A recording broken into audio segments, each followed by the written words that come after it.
Habari sana ndugu msikilizaji na mtazamaji. Leo nakwenda kuwasimulia simulizi hii mpya kabisa ambayo ni nzuri na pia inaisha leo. Kwa hiyo sikiliza kwa makini. Ni simulizi kuhusiana na mauaji ambapo Inspekta Simba aliyokutana nayo katika kazi yake ya upolisi.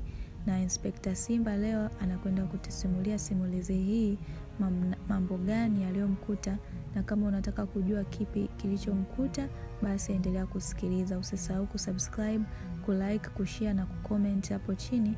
Useme hii simulizi imekusisimuaje au umejifunza nini au neno lolote ambalo unapenda kucomment. Pia tuko hapa kwa ajili ya kukusikiliza. Simulizi ya Inspekta Simba akitusimulia kifo cha daktari.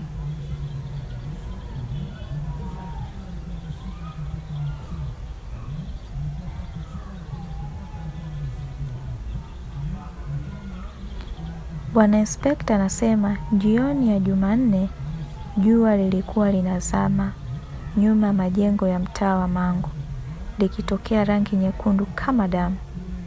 Mimi Inspekta Simba nilikuwa nikimaliza kazi yangu ya mchana katika ofisi ndogo ya kituo cha polisi cha mtaa wa Mangu. Nilipokea simu ya dharura.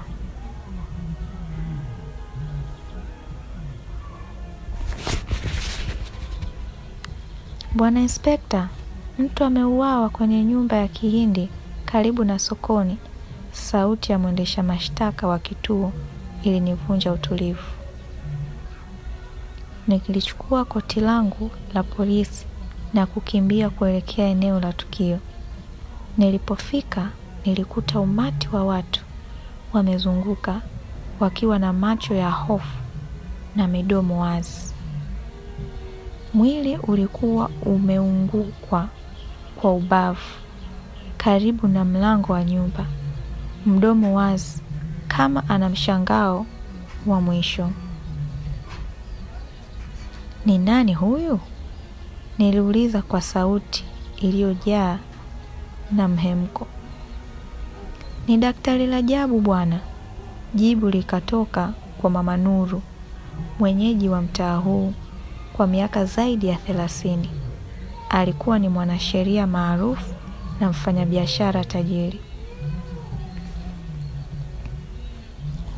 Nilifika karibu na mwili na kuanza kuuchunguza. Kisu kikubwa cha jadi kiliingia kifuani mwake hadi katikati. Damu ilikuwa imetiririka kwa wingi na kufika hadi kwenye barabara. Macho yake yalikuwa wazi. Yalionekana kama alitaka kusema kitu kabla ya kufa. Watu wote ondokeni hapa, niliamuru. Hili eneo la tukio la uhalifu. Polisi wenzangu walianza kuweka ukanda wa kutenga eneo, huku mimi nikiendelea na uchunguzi wangu. Nikichunguza kwa makini, niligundua vitu vitatu muhimu. Mkono wa kulia wa marehemu ulikuwa umeinama kuelekea mlangoni, vidole vikielekeza kwenye njia nyembamba inayoelekea kwenye msitu wa karibu. Jambo la pili, kwenye mdomo wake kulikuwa na alama nyeusi. Labda alijaribu kusema kitu au alinyweshwa sumu kabla ya kuchomwa. Jambo la tatu, kwenye mchanga wa barabara kulikuwa na alama za miguu miwili tofauti. Moja ilionekana kama kiatu cha gents, nyingine kwa sendo za kike. Wewe, nikamwendea askari wa kituo, tuma taarifa kwa wakuu kwamba tuna mauaji hapa. Natafuta mwanasheria wa jina hili. Muda ulipita pole pole kama mwamba. Jua lilizama kabisa na taa za mtaa zikawa ndogo kutoa mwanga. Nilijua hii itakuwa kesi ngumu. Daktari Rajabu alikuwa na watu wengi waliohitaji msaada wake, lakini pia na maadui wengi na sasa miongoni mwa hao maadui kulikuwa na muuaji. Daktari Rajab bado anaendelea kutusimulia. Jioni ile niliamua kufanya mahojiano ya haraka na watu wa karibu kabla ya giza kuenea. Kituo cha kwanza kilikuwa ni nyumba ya Daktari Rajab, jengo la ghorofa 2 lenye rangi ya kahawa, lenye mlango mkubwa wa chuma. Nilipiga hodi, mlango ulifunguliwa na mwanamke mwenye sura ya kusisimua, macho yake yakiwa chembamba kama machozi. "Mimi ni Zainab, mke wa marehemu," alisema kwa sauti iliyotetemeka. "Nawasili kwa majonzi mama," nikasema huku nikionyesha kitambulisho changu. "Naomba ruhusa ya kuuliza maswali machache." Tuliketi kwenye sebule iliyojaa vifaa vya gharama kubwa. Kila kitu kilionekana kwa mpangilio mkubwa: picha za harusi, tuzo za kishairi na sanamu za kigeni. "Unajuaje kuhusu tukio hili?" nilianza. Zainab alijinyoosha kidogo. "Nilikuwa nimekwenda kumtembelea mama yangu Mwanza. Niliporudi jioni nikakuta polisi wameshazunguka nyumba yetu. Nilikuwa nikimtazama kwa makini. Alikuwa amevaa hariri nyeusi, shanga kwenye shingo yake, na alikuwa na tabasamu la kujitahidi. Je, daktari alikuwa na mabishano na mtu yoyote? Labda na mfanyakazi wetu Juma. Alimfukuza mwezi uliopita kwa kashfa ya ufisadi. Na kuhusu Toni Mwinyi?" Macho ya Zainab yalipanuka ghafla. "Toni? Alikuwa rafiki yake mzuri. Kwa nini unaniuliza kuhusu jina lake?" "Tu kwa uchunguzi," nikajibu kwa ujanja. "Je, unaweza kunipa simu ya daktari?" Alinipa simu hiyo baada ya kusita kidogo. Nilipochunguza niligundua wito wa mwisho ulikuwa kwa namba isiyojulikana saa 1 kabla ya kifo chake. "Shukrani mama. Nitakuomba uende kituoni kesho kwa ushahidi rasmi." Nilipoondoka niliona kivuli kikisogea kwenye dirisha la ghorofa ya 2 kama mtu aliyekuwa anatutazama. Bwana Inspekta akiendelea kutusimulia simulizi hii. Barabara ilikuwa tayari imejaa na giza nilipoelekea kwenye klabu ya cheza mahali Toni alipodai kuwa alikuwa usiku wa tukio. Klabu ilikuwa na sauti za mziki wa kizazi kipya na watu wachache waliolewa. Nilimwona Toni akiwa kwenye meza ya kona akizungumza na Arma. "Bwana Toni," nikasema huku nikimunyoshea kitambulisho. Alicheka kwa shida. Polisi. Je, kuna shida gani?" "Tunachunguza kifo cha Daktari Rajab." "Unadai ulikuwa hapa usiku wa jana?" "Ndiyo, nilitoka saa 2 asubuhi," alisema kwa sauti kubwa. "Watu wote hapa wanaweza kushuhudia." Barma aliyekuwa akimsikiliza alinyoosha mabega.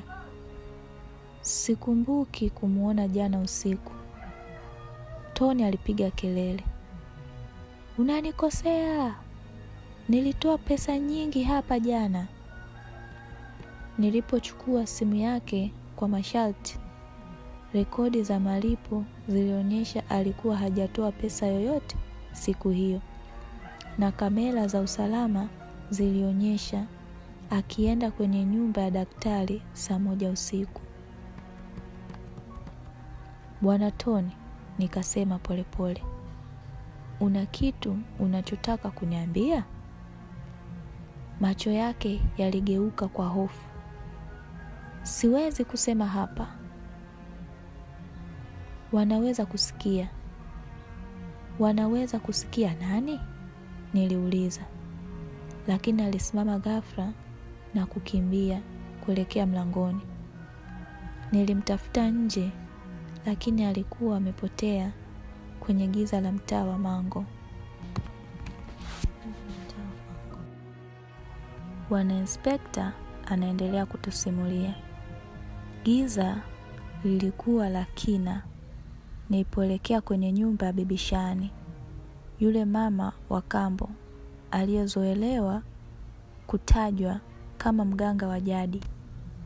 Nyumba yake ya udongo ilikuwa imefunikwa kwa mbao za mianzi, na mlangoni kulikuwa na pazia la ngozi la ngamia lililojaa alama za kushangaza. Nilipiga hodi mara 3 bila majibu. Hata hivyo, nilisikia sauti ya kiherehere kutoka ndani. Ingia mwenye dhiki. Mlango ulifunguka kwa mlio wa msumeno. Ndani mwangaza wa taa ya mafuta ulitawala, ukifunika nyumba iliyojazwa na vifaa vya uchawi, miliba ya mmea, mafuta ya mnyama na chungu za maji ya rangi nyeusi. Bibi Shani alikuwa amekaa kwenye kiti cha enzi kilichofunikwa kwa ngozi za simba. Alikuwa amevaa mavazi rangi nyekundu na shanga nyeusi kuzunguka shingo. Karibu Bwana Polisi, alisema kwa sauti iliyovuja kama upepo wa jangwani. Nilijua unakuja. Unajua kwa nini niko hapa? Niliuliza huku nikitazama kivuli kinachotikisika kwenye ukuta. Unatafuta muuaji yule mwanasheria? Alisema huku akionyesha kidole chake kilichonata. Lakini wewe hujui kwamba hii ni mwanzo tu. Una maana gani? Niliuliza kwa shida.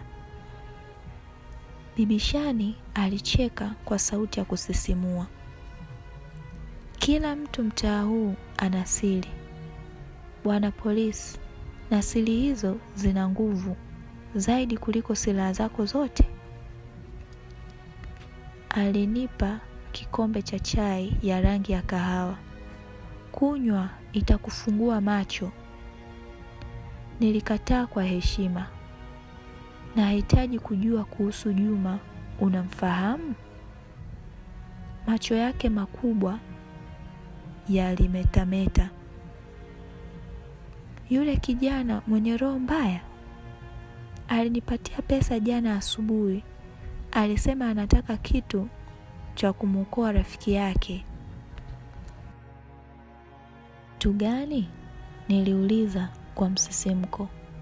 Bibi Shani alinyoosha mkono wake kuelekea kwenye gogo lililochomeka motoni. Kisu cha jadi cha kabila cha kufanyia kazi za haki. Nilipotazama kwa karibu, niliona kisu kikubwa chenye kuchongwa kwa mbao, sawa na kile kilichoua Daktari Rajabu. Ndugu msikilizaji, Inspekta Simba anaendelea kutusimulia. Giza lilikuwa bado limeenea niliporudi kituoni. Ofisi yangu ilikuwa tupu,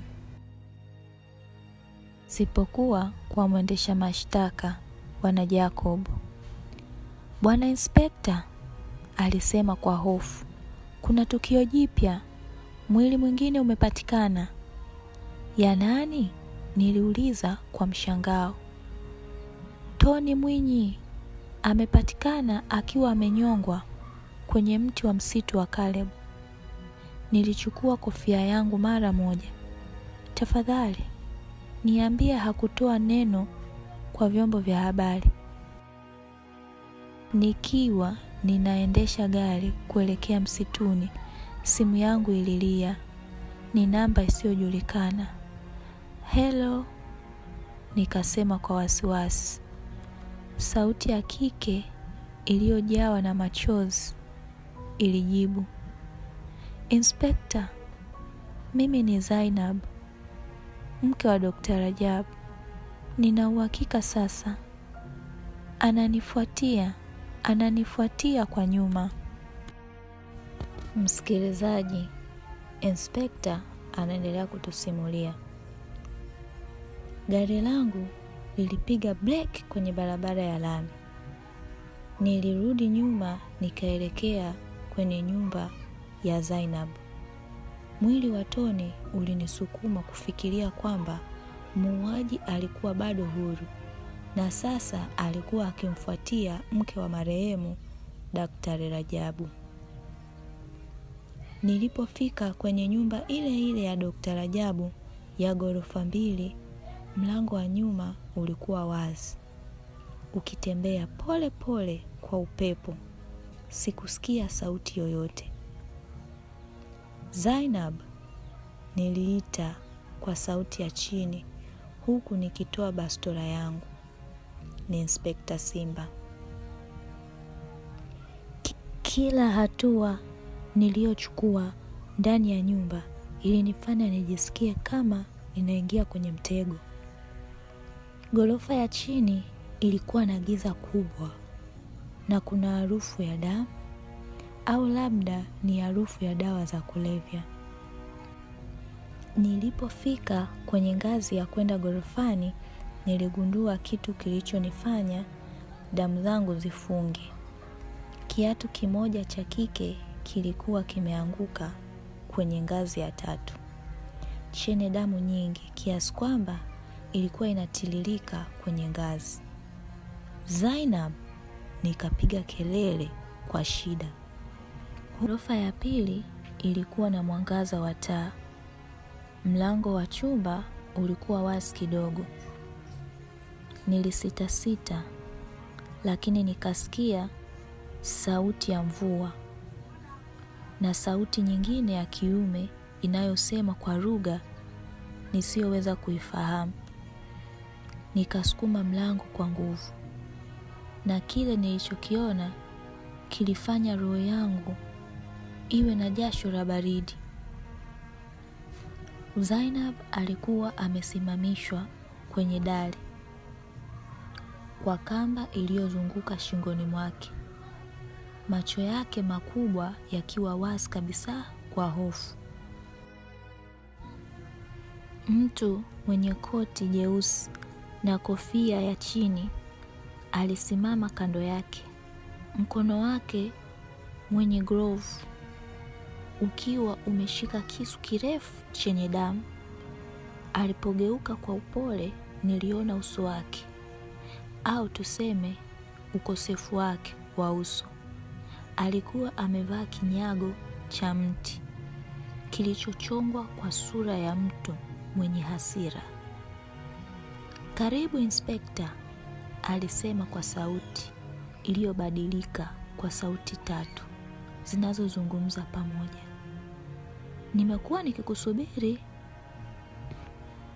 Mpendwa msikilizaji, simulizi yetu inaendelea. Bastola yangu ilielekea moja kwa moja kwenye kichwa chake. Usisogeze hatua, niliamuru. Lakini yule mtu maskini alicheka tu. Sauti yake ikawa kama mlio wa ndege wakati wa usiku. Unadhani bunduki yako inaweza kuniua? Wewe ndio unakufa leo, Inspekta. Nilipiga risasi moja kwa moja kwenye kifua chake. Risasi ilipenya koti lake jeusi, lakini hakuna damu, hakuna maumivu. Alisimama tu kama mti, kisha akacheka tena. Wewe ni mjinga kama wale wengine, alisema huku akitembea polepole kuelekea dirishani. Mimi sio mtu wa kawaida.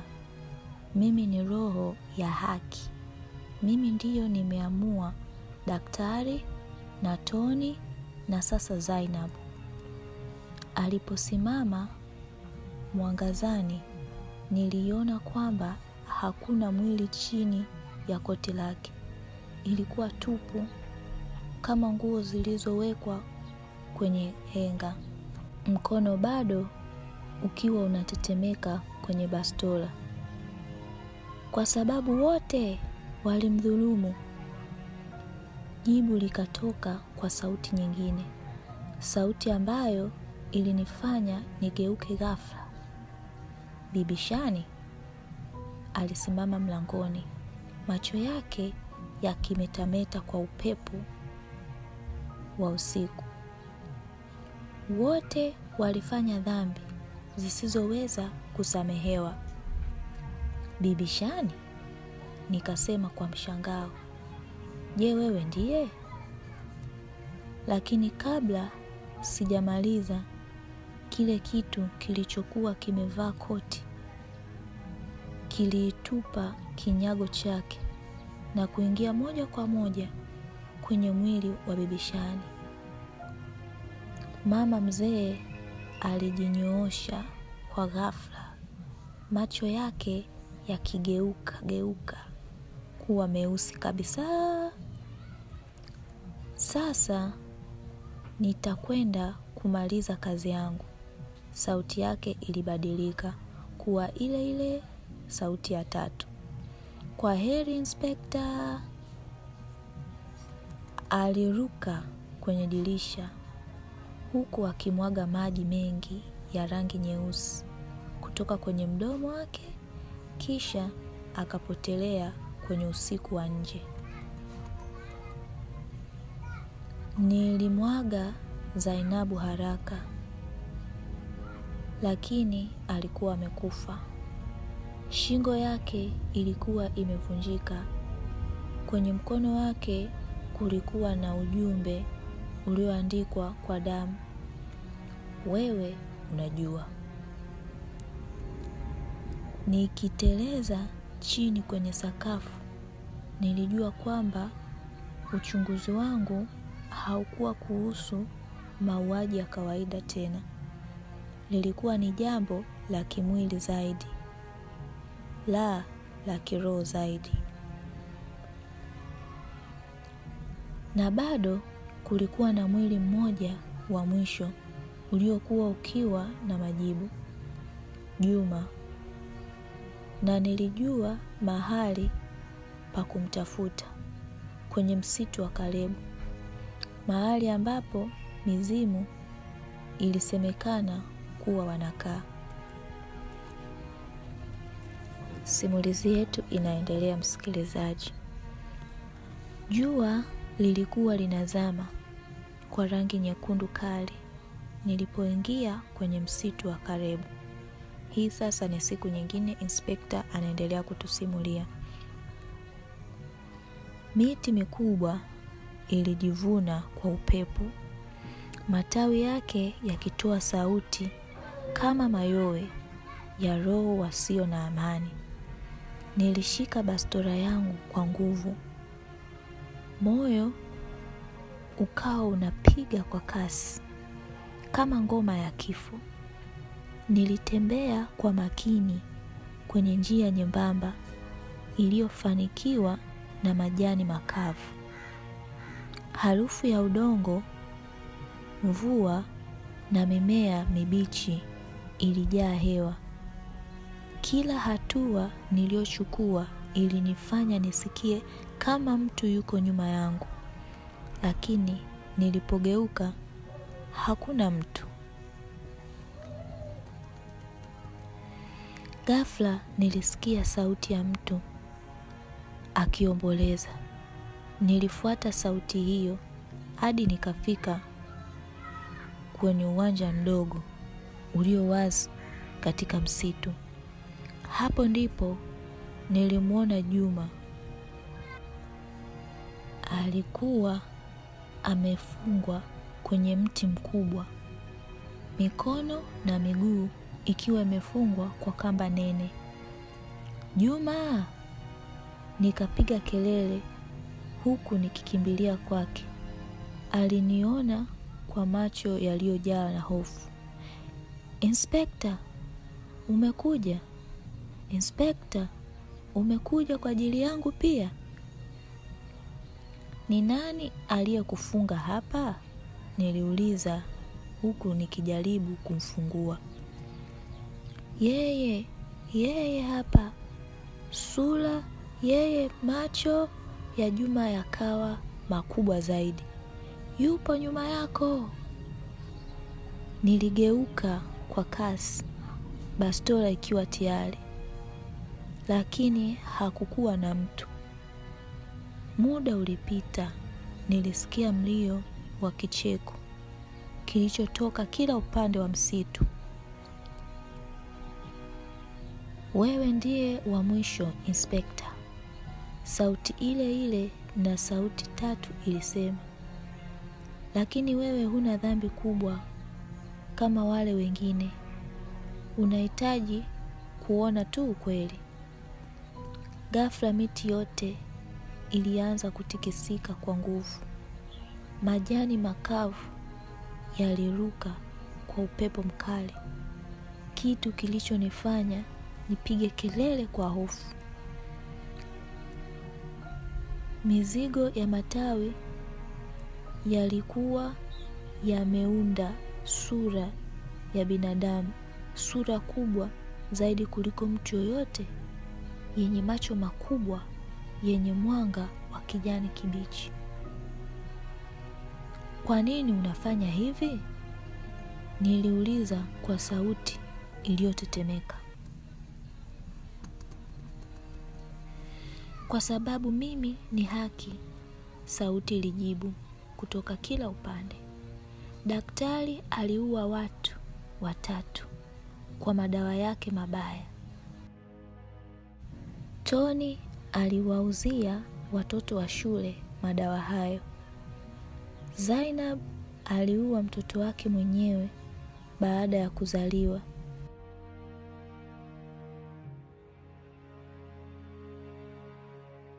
Juma aliwauzia wazee wa mtaa madawa na kuwanyang'anya mali zao. Macho hayo makubwa yaliniangazia moja kwa moja. Na wewe Inspekta, unajua kwamba ulikuwa karibu kuwakamata hao wote, lakini ulikataa kwa sababu ya pesa ndogo ndogo. Niligundua machozi yakinipita. Sisemi kwamba, lakini sikuweza kukupa adhabu kama wale wengine. Sauti iliendelea. Kwa sababu moyo wako bado una haki. Nenda sema ukweli kwa dunia na uonyeshe wote nilichokwambia. Ghafla upepo ukakoma. Mizigo ya matawi ikawa miti tu. Tena Juma alikuwa amejinyofoa kwenye kamba zake. Na sasa amekaa chini, akiwa amesimama mwilini mwake. Inspekta, alisema kwa sauti ya chini. Nimeona yote. Nimegundua ukweli. Tunahitaji kuwaambia wote. Ndugu msikilizaji, inaendelea. Nilimrudisha Juma kituoni, na siku iliyofuata tulisimulia kila kitu kwa waandishi wa habari. Habari zilizoenea kwa kasi kama moto wa pori. Watu wote wa mtaa wa Mango walijitokeza kusimulia mashtaka yao dhidi ya waliokufa. Bibi Shani alipatikana akiwa amejifungia kwenye nyumba yake. Alikuwa ameandika ujumbe mfupi kabla ya kujiua: nilitaka haki tu, sasa nimeenda kuwaonana nao. Kwa miezi 3 ilifuata, mtaa wa Mango ulibadilika. Watu wengi walikiri ufisadi wao na kujitolea kwa polisi. Mimi nikaomba kuhamishwa mkoa mwingine, lakini kila usiku ninapolala bado nasikia sauti ile ile, sauti 3: kila mwenye dhambi atalipwa. Na wewe bado una angalizo moja. Ndugu msikilizaji, huu ndio mwisho wa simulizi yetu ya leo. Simulizi hii imetoka kwa Inspector Simba. Kama umeipenda, hakikisha una like, una subscribe na una share kwa marafiki zako.